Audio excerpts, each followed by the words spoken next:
Hello and welcome to my presentation entitled Foster, Guthrie, and Walden, 3 Case Studies in American Music Copyright and Cultural Depictions of the White Working Class. I'm Dr. Jason Lee Guthrie. I'm an assistant professor of Communication and Media Studies at Clayton State University. And to kick off, I did want to make sure that I acknowledge and express my appreciation to MIA as an organization for supporting this research with a faculty research grant. And some of the research that I'll even be talking about is based off of a previous article that I published in the MIA Journal that was even supported by a previous faculty research grant. So MIA has been really good to me, and thank you for listening to this presentation and for being a part of such a great group of people. So one of the main premises of this research is that popular music is a cultural lens, that popular music is worthy of study on its own right, but it can also tell us something about the wider popular culture, the way that just culture and society work in general, things about public opinion, and the way that these things can be shaped and understood and reflect and refract back against each other. It also contributes to a growing body of literature on cultural depictions of the white working class. That literature will go all the way back to the very beginning of American popular music, as this study does, with Stephen Foster in the 1840s or so, and even with just blackface minstrelsy that started maybe a decade earlier. But it also, comes up to the present day.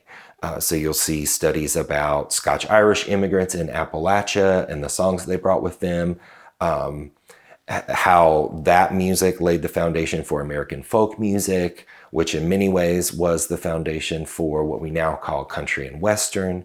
And so looking at popular music as a way to understand a huge segment of American culture, it's, I think, a really valuable thing to do. And I think that's attested by the wealth of scholarship that's come out in the last 10 to 20 years in that same vein. The case studies that we'll look at in this presentation, they are going to cover a really wide range of time periods and even roles. So we've got Stephen Foster from the very beginning of American music, arguably from the very beginning of all popular music.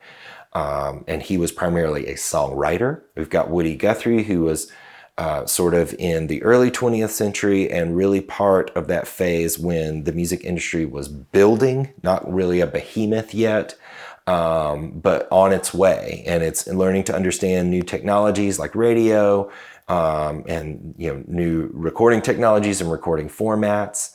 And of course, Woody is most known as a performer, although he was many things. And then our last case study is going to look at Phil Walden, who was in the music industry at its height in the 1960s and 1970s.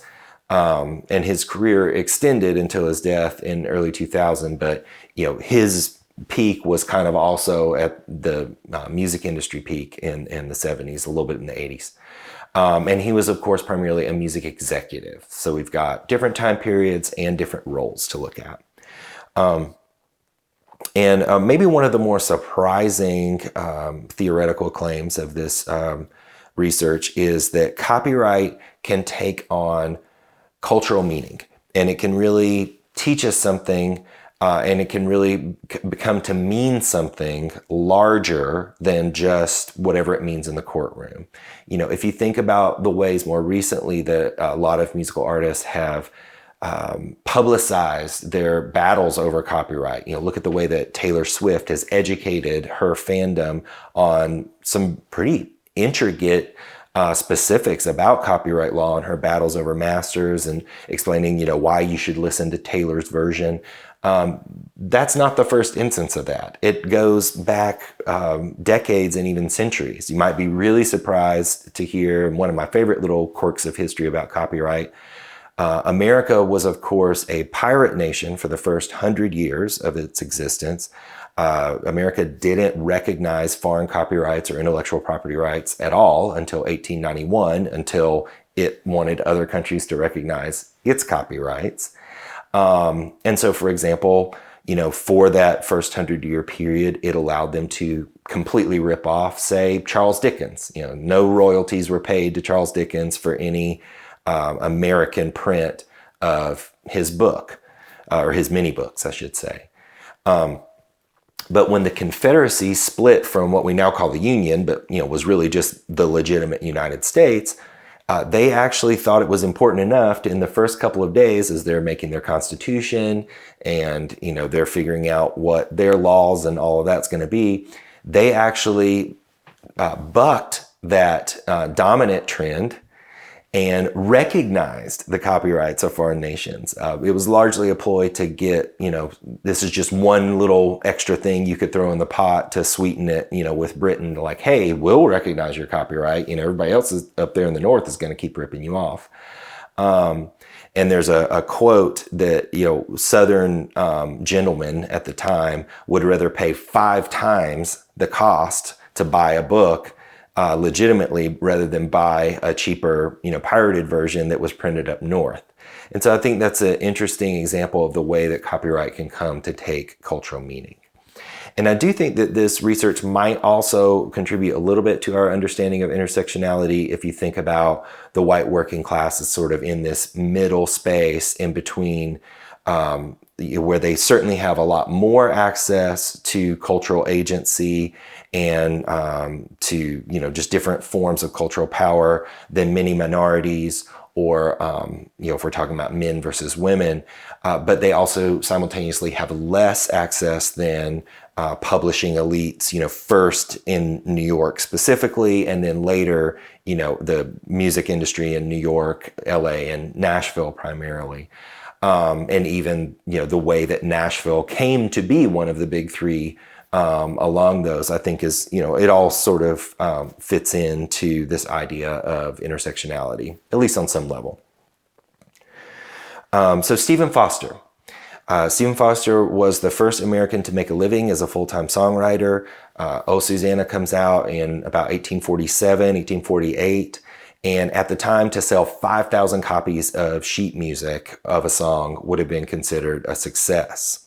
Oh, Susanna, by contrast, sells over 100,000 copies through many different versions. They were pirated from many different firms. And, Foster was just a teenager at a time. This would have been the equivalent to like being the first person to go viral on the internet. Nobody had any idea that selling sheet music at that level was even possible. So you can't really fault him for not having his copyright kind of all in order and, being right ready to prosecute anybody that is going to take it. The infrastructure wasn't even in place to really do that at the time. But the problem is that he never really learned from that, and he never really learned how to manage his business affairs. He did have several other major hits, throughout his career, and he just never really did get that all squared away. So in many ways, he was the first sort of unprofessional or stereotypically irresponsible musician.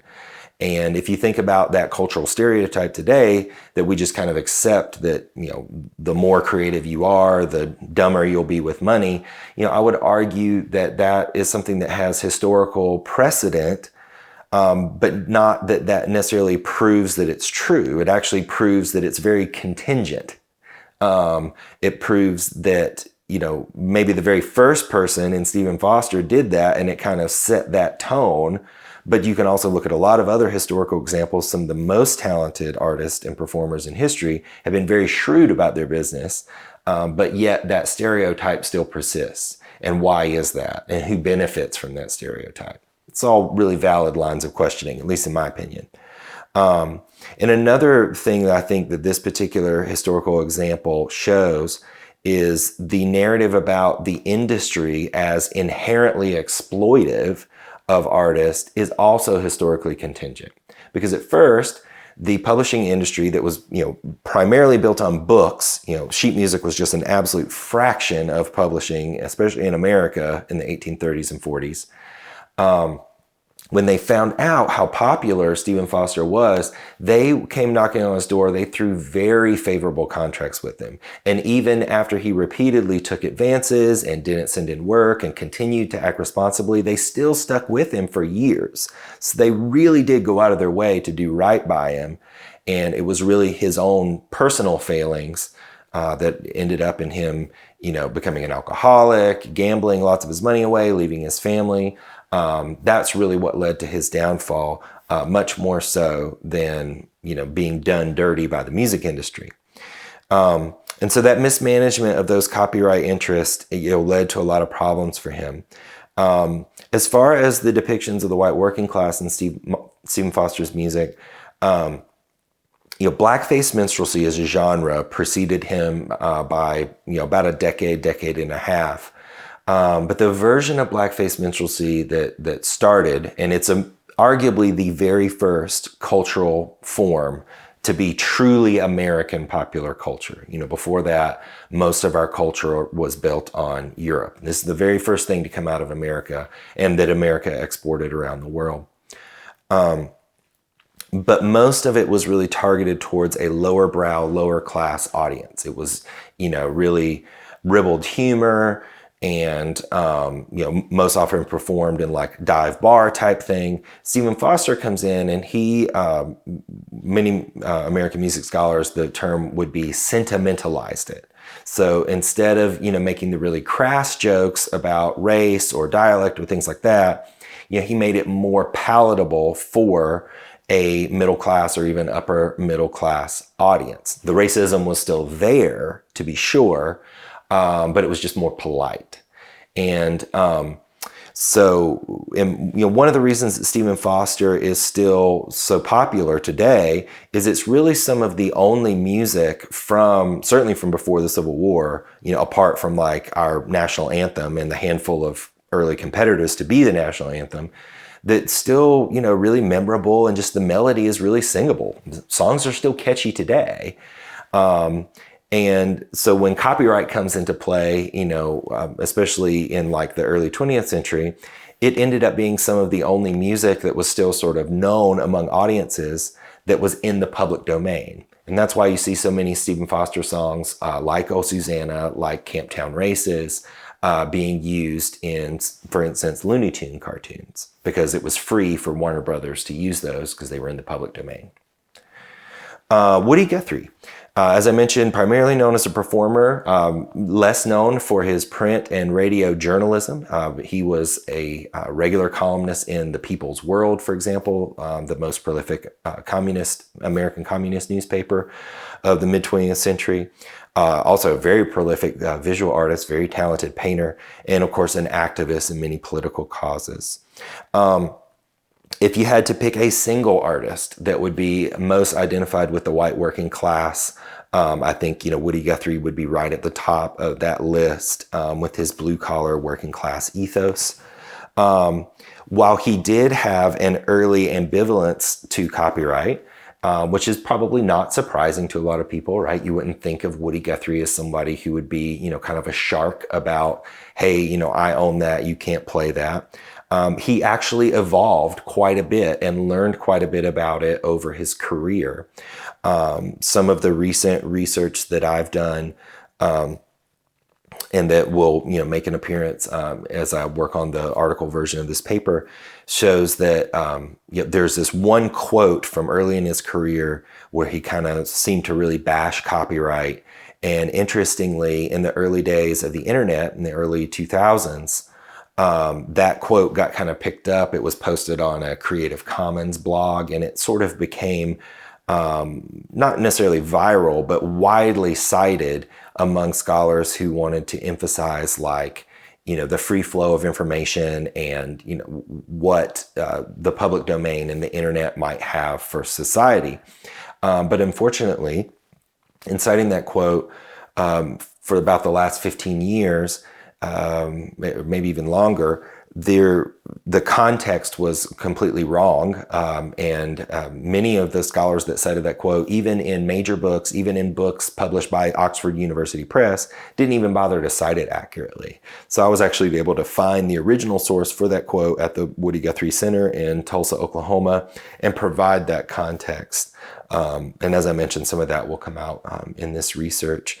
But for now, I think the main point that I want to make is that what my research discovered is that a big reason that Woody's early copyright quote was more ambivalent about copyright and just the idea of song ownership in general was because his earliest audience were the Okies, the displaced migrant workers, from the Dust Bowl that came to California, who were really working within that Scotch-Irish tradition of music in many ways. And the idea of like owning something and selling music as a product wouldn't have flown well with that audience. But as his audience grew and as he learned more about it, so did the things that he said and did about copyright. And so, that the idea of the intersection of who are the people that you're depicting in your music and who are the audience for your music. In Woody's case, at the beginning of his career were certainly the white working class.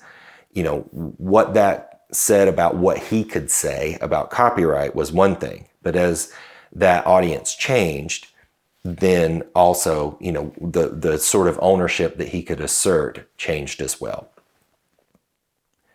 And our last case study is Phil Walden, band manager. He was in his 20s as a white college kid in Macon, Georgia. He was the manager of Otis Redding and Percy Sledge and a bunch of other black R&B artists, which I think is just really fascinating if you think about it at the time. And then, of course, later became a record executive of Capricorn Records and CEO. And was one of the first people to see Duane Allman's potential while he was still just a session guitar player at Muscle Shoals. And, that led to the formation of the Allman Brothers Band, arguably the biggest Southern rock act, certainly Phil Walden's biggest act, and many other Southern rock acts. Charlie Daniels' band was a Capricorn act. Marshall Tucker was a Capricorn act. Leonard Skinner was not, but many people often think that they were. So Phil actually had two big intersections with copyright. You might not know that what's called the bootlegging of tapes, taking a tape that's for sale legitimately, dubbing it, and then reselling it at a much cheaper rate. The reason it's called bootlegging is because at many of the moonshine trade routes throughout Appalachia and throughout the South, that sort of dried up, after Prohibition ends, and then, there's just more of a crackdown, that kind of thing. Well, many of them just switched over and started doing tapes, so in the shed in the woods that they used to make moonshine in, they put their duplication stuff. And in the country gas stations and convenience stores where they used to sell the moonshine, that's where they would sell the tapes. And so that's why bootlegging can refer as a term both to illicit liquor and illicitly duplicated tapes.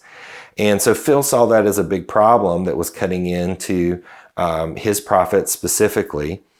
And he also was very concerned as the 1976 Copyright Act was coming out about any changes to the mechanical rate licensing. Now that's getting down really into the weeds of copyright law.